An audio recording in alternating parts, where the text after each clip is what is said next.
Hello, Sonia here, and today I want to talk to you about the importance of play. So, when we think of play, oftentimes like the first thing that kind of comes to our minds is these ideas like little kids who are like playing on the yard or whatever.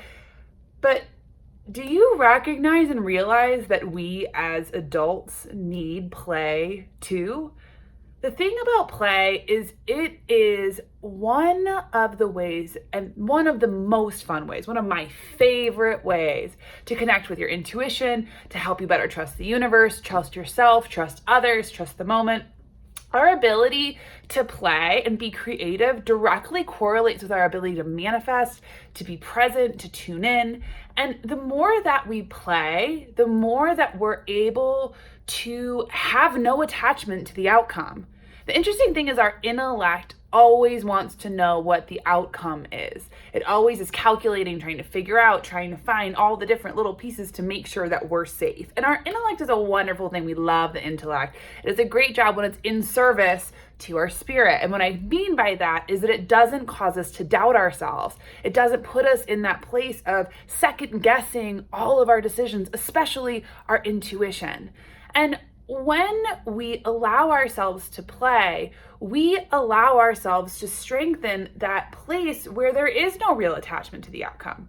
So much in our lives, especially as adults, everything, it's like we have to be calculated. It's like, what are we doing? What are we eating? What is our plan? What's who are we partnering with? I mean, there's so much of this pressure of having to do it right, and then also just like the societal pressure, because there's a lot of that too, that it really takes away from our ability to trust more deeply. And when we play, we let go of that. We can be silly, we can be present, we can be in the moment. All kids come in singing, dancing, playing. And it's something that, especially in our very capitalist society that is so obsessed with progress, is one of the first things that goes out the window. The only kind of play that we really reward or see is competitive play, sports.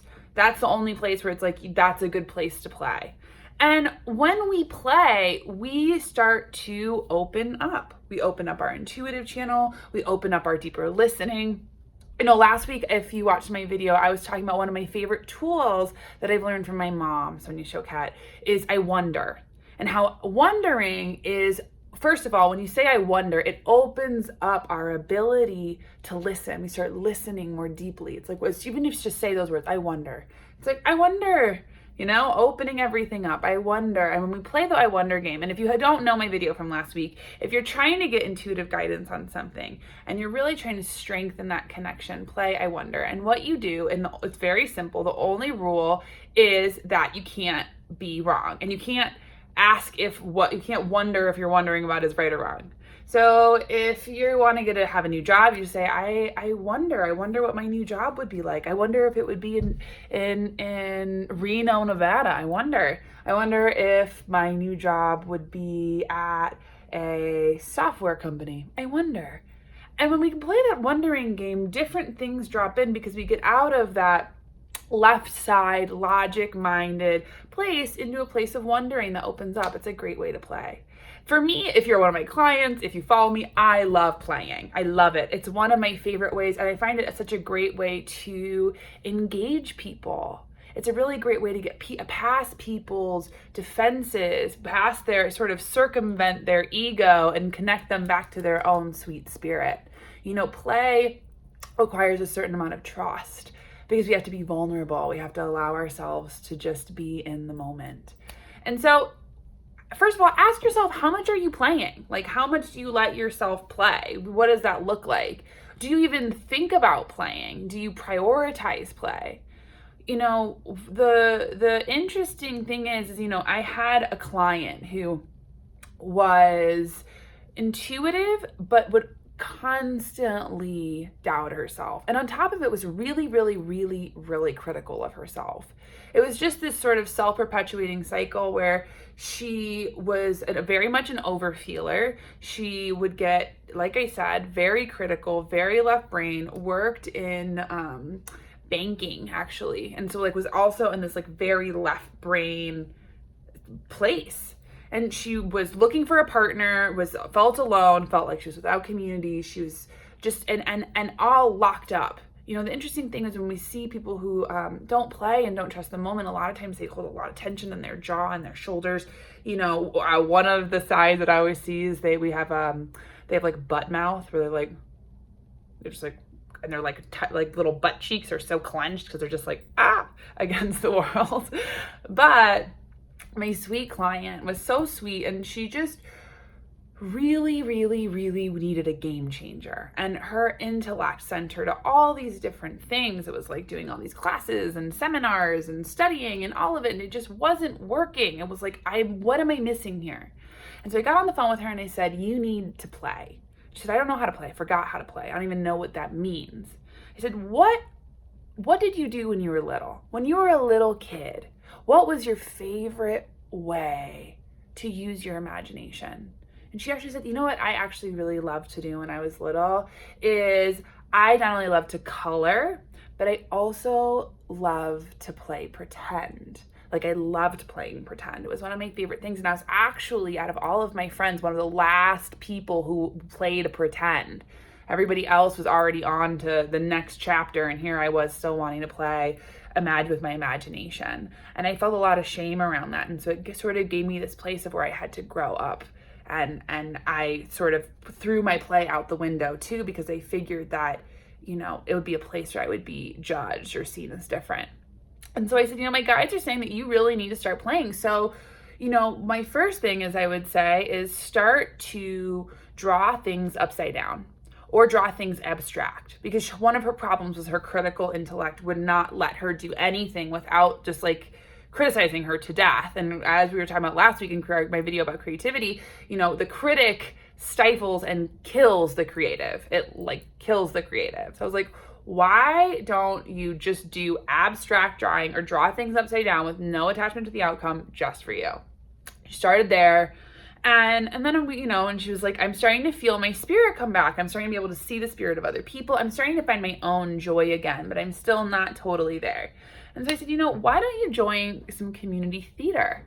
Like, you used to love to play imagination, and basically actors and actresses are playing pretend. They inhabit these other people and these other bodies and these other experiences, but it's a real solid use of your imagination and playing.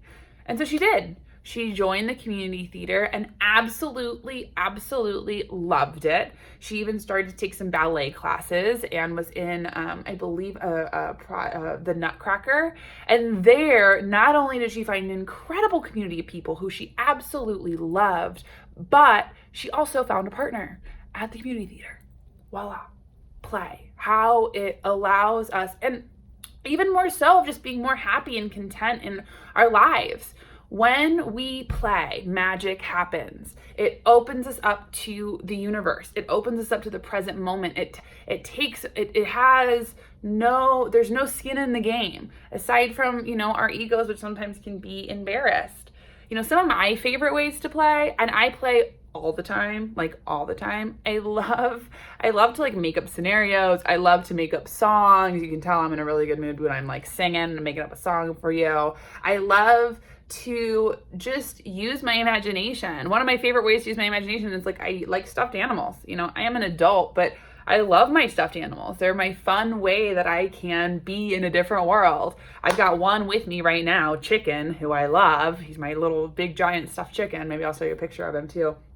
But Chicken reminds me to connect to my own inner child and my own inner spirit, and not to take life so seriously. There's so much seriousness. And so much of spirituality can be very constipated in its headiness. But in a real connection, that's our hearts. That's our spontaneity. That's our joy. And in that is where we trust ourselves, trust the universe, trust other people. So this week, I encourage you to play.